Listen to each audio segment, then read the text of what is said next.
Assalamualaikum grade 7. Today we are going to do exercise 13.2 question number 1. This data is given over here. See this. The following data gives the number of hours a day spent on doing homework by 40 students of the class 7. These are the values. In A part, we have to construct a frequency table discrete with the above data, and in second part we have to represent it in a pie graph. We will represent this frequency distribution in a pie graph. Okay, first we will do A part, construct a frequency table discrete.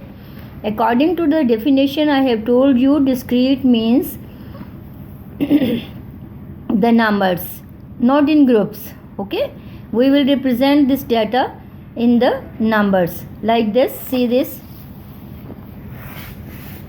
Minimum value of this data is 0 and the maximum value is 7. Okay, now we will arrange the values like this. 0 till 7, we will write the numbers like 0 till 7. 0, 1, 2, 3, 4, 5, 6, 7. And according to the rule, we will make the tally marks over here from the data. According to this data, first we will represent here 0. 0 will be marked in front of this column. 1 mark will be here. And the next value is 2 and 4. 2 will be here and 4 will be in this column.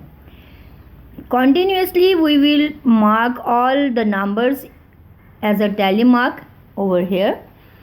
And then we will write the frequencies. Here are 3 marks, so we will represent it 3. Here are 7 marks, it will be represented at 7. And here are 11 marks over there, frequency will be 11. Here we have marked 6 and 6, 2, 3 and 2. So according to these marks, we will write the numbers in the frequency over there. And that is your frequency distribution table. But in second part, we have to represent these frequencies in a pie graph.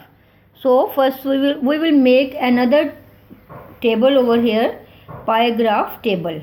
Values will be written same, 0, 1, 2, 3, so on till 7. Frequencies will be used. These frequencies will be used over here.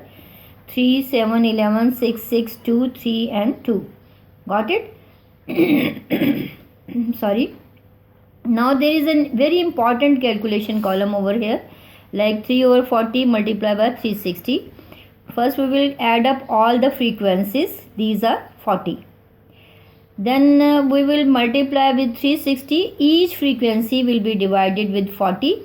Then we will multiply with 360 because a circle is having 360 degrees in it. Okay. Now we are changing these values into angles. That's why we are multiplying with 360 degrees.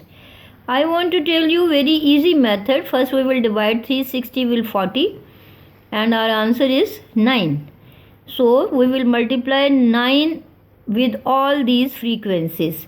9 3s are 27, 9 7s are 63, 9 11s are 99, 9 6 are 54 and 9 6 are 54, 9 2s are 18, then 27 and 9 2s are 18 over here. Got it? Simple is that we will divide 360 degrees with the total frequencies. It will give you 9 and then you will multiply each frequency with 9 to get these angles over here. Got it? Now we are going to draw the pie graph.